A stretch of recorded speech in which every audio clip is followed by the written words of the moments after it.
Hi guys, I'm Trish. This is my fetish. I have not given you an update on my sleeve gastrectomy for a very, very long time. I got sleeved, oh my God, 6 years ago.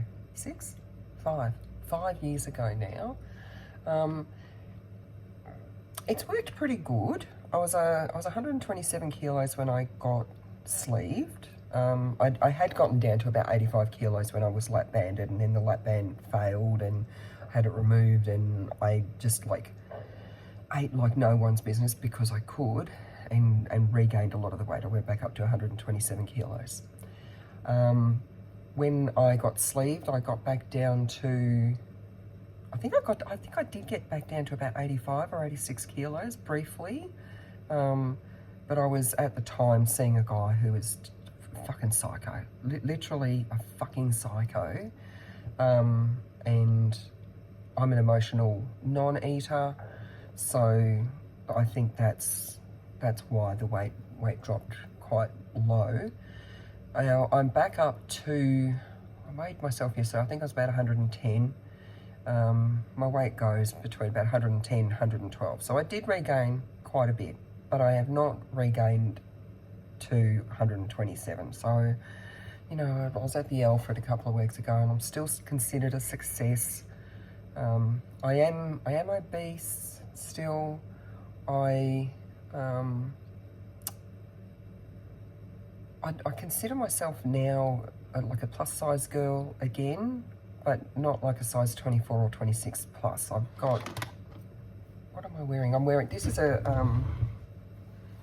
a sports girl XXL, so I can still fit clothes in the regular stores, because sports girl doesn't do plus sizes. They should, but they don't. And my jeans are a size 18 from Target, and they fit me. They're not tight, because I'm too old to be wearing tight jeans. I've got a belt on, so you can see there's plenty of room in them. Plenty of room, but they're stretchy as well. But my other jeans, they're all size 18s as well, I think, and they're fine. I got one size 20 pair of jeans, but they're my big, slopping around doing gardening jeans. So yeah, so like I sort of dipped back into the plus sizes, sort of in that, you know, that grey area between the biggest standard size and the smallest plus size. But do you know what? I don't care. As long as I can find nice clothes to wear, I'm happy. So, yeah, so I've had a lot of trouble with the sleeve, with reflux, and I should not have been sleeved. And if you want to know all about that, go and watch my other videos. I should not have been sleeved. With the problems I have with reflux, I should not have been sleeved, because it's just made it worse. So I was backwards and forwards to the Alfred, to the bariatric clinic, begging for them to bypass me to fix the reflux problem. And no. And one surgeon even told me that I would die on the table. And, you know, they try to fill you up with all the scary stuff with, you know, you can get an ulcer at the anastomosis, and where they join.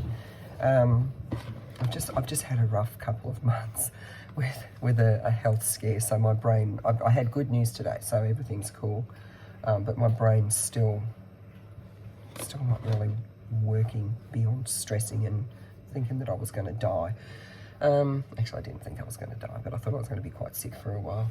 Anyway, that's another series of videos that I may or may not post. So yeah, I was begging them to bypass me, and they refused. And it has not been about weight loss, because everything that I've read says if you go from lap band to sleeve to bypass, you can't expect to lose very much weight when you get bypassed. So for me, it wasn't like, you know, oh, I got lap banded and I lost a lot of weight and then I regained, and then I got sleeved and I lost a lot of weight and then I regained. I need to get bypassed now to lose weight. That's not what it's about. I need this reflux to be gone, because I can't nap during the day. I can't eat for a few hours before I go to bed at night, because if I do, I vomit and I choke, right? Now, I have fibromyalgia. I am a woman who needs to nap. Not every day, but when I'm really feeling not well with flare-ups and stuff, or if I'm, got a lot on, I need to nap. Even if it's just for 15 or 20 minutes. And I have times in the afternoon where I sit on my couch and I am falling asleep sitting up. I literally cannot keep my eyes open. I get so tired. But with this vomiting, as soon as I fall asleep, I'm like, I'm about this far away from getting aspiration pneumonia. I don't know how it's not happened yet. Or, like dying on my own vomit in my sleep. It's just terrifying. And, I'm 56 now. I will one day end up in a nursing home. And if you've ever been to a nursing home, you go in there, they're all fucking sleeping. They're all sitting up in their recliners in front of Wheel of Fortune, sleeping. Now this vomiting when I fall asleep, that happens even if I'm sitting bolt upright, right? I think the sphincter at the bottom of my esophagus, as soon as I fall asleep, it relaxes and everything just fucking comes out, right? So anyway, they didn't want to bypass me, and they were trying to put the fear in me to not get bypassed. But at the same time, I was also having a lot of trouble with my bowel, with diarrhea. It had become it was terrible. So they handballed me off to the functional gut clinic at the Alfred, right? Now, I went there, I went to that clinic for, I don't know, over a year or something. Just, my life just fucking wasting away. And when I went there, they sent me for an ultrasound to check my bowel to see if I was constipated, right? Because which I know seems opposite to having diarrhea, right? But there's a thing that can happen if you're severely constipated. You can get what's called overflow diarrhea, which means, you get your poo stuck in your bowel and it can't come out, and then the diarrhea, my battery's getting low, then the diarrhea goes around the outside of the constipation and you get diarrhea, right? So they did an ultrasound, and when I went in for the ultrasound, I said to them, I had violent diarrhea all day yesterday. There's not going to be anything in there, right? It's going to be empty. It's not a good day to do it. They said, no, that's all right. We'll still do it anyway. And so they did the ultrasound because they were fully expecting to find constipation, right? They did the ultrasound and they've gone, not only are you not constipated, but there's nothing in there. There is nothing in you. So from that, they diagnosed me with diarrhea and not constipation. So for a year, they treated me for diarrhea with all these different medications. None of the medications agreed with me. Some of them had horrific side effects for me because I have fibromyalgia. I'm very sensitive to the side effects of a lot of medications. So that didn't work. And then after about a year, I thought that they're treating me for diarrhea. It's not working. Something should be working. What if I do the opposite? What if I treat myself for constipation?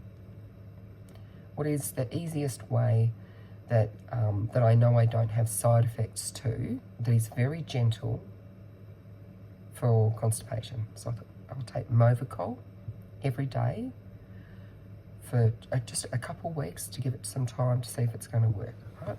So I did that. I took Movicol every day, and for the first 2 weeks, dear God, if I thought I had diarrhea before, oh my God, it was horrific. But I thought, no, I've told myself I'm going to do this for 2 weeks. I'm going to see it through. So I did it, and I kept a journal of, like all my bowel motions and, like how many each day, and if it was diarrhea or not diarrhea, if I had nausea, or if I had cramping, all this sort of stuff. And I did that for the 2 weeks. And after about 2 weeks, my poo became normal, completely normal. I would poo in the morning, I'd poo at night, normal poo, no diarrhea. I had diarrhea once, but I'd eaten really spicy Indian food, so I think anyone probably would have got diarrhea from that. Plus, my daughter also had diarrhea that night, so there might have been something bad in it. And so then I noticed if I took Movicol every day, I had to play around with it a bit. If I took Movicol every day, I had diarrhea, right? But if I took it, like this is over time, right, once I was all emptied out and everything. So now I just know if I take Movicol, not even every day, if I take it about every second day, we're good. We're good. Like, there's no diarrhea. I just poo like a normal fucking person. So the functional gut clinic bounced me back to the bariatric clinic, saying that I might be a candidate for bypass, except for my diarrhea, which I had fixed. So anyway, I got an appointment at the Alfred in the bariatric clinic eventually. Saw one of their very top surgeons. He's a really, really nice bloke. And he said that he's prepared to bypass me. He said, I'm not going to die on the table. He seemed quite upset that someone had said that to me. And he explained all the risks and everything. He said with being prone to diarrhea, the bypass could make it worse, and they might not be able to fix that basically because of my plumbing inside now, with having been sleeved already. He said technically it can be fixed, but it's a very, very, very complicated surgery. But I have been thinking about it a lot. I am willing to go ahead with it. And he said, there's risks as well with the, where they make the joints, that you can get an ulcer because there's not very good blood flow to the stomach, and then it's like permanent, and you have flare-ups with pain, and you've got to take medication to line your stomach and all this sort of thing. And he said it will most likely fix my reflux, but might not, and I still might need to take Pariet forever.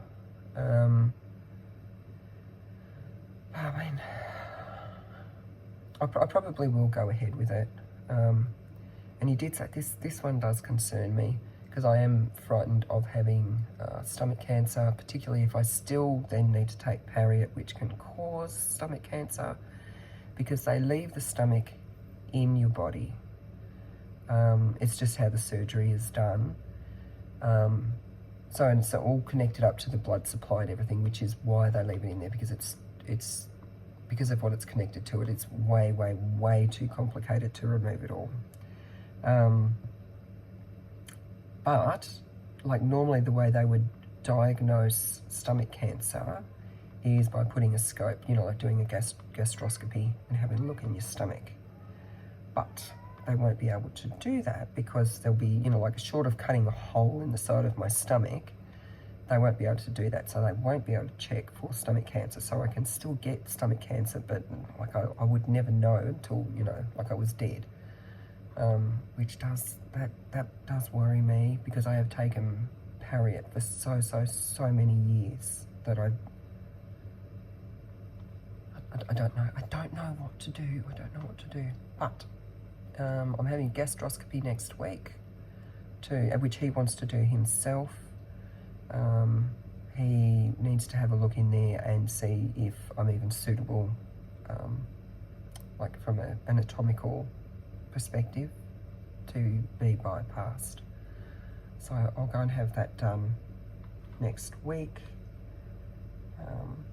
and see what happens from there. But I think diarrhea-wise, I think I'll be fine as long as I keep on top of the Movicol. And the way I look at it, I have already been living with this diarrhea for 5 years. I don't see that it could get worse, because I'm talking, it was bad, really bad. But I've got a lot to think about. But in the meantime, I'll have the gastroscopy, and we'll go from there, see what happens. But yeah, I might be getting bypassed. And I said to him as well, I said, look, I'm not doing this for weight loss. It's about the reflux. I don't want to vomit when I'm sleeping anymore.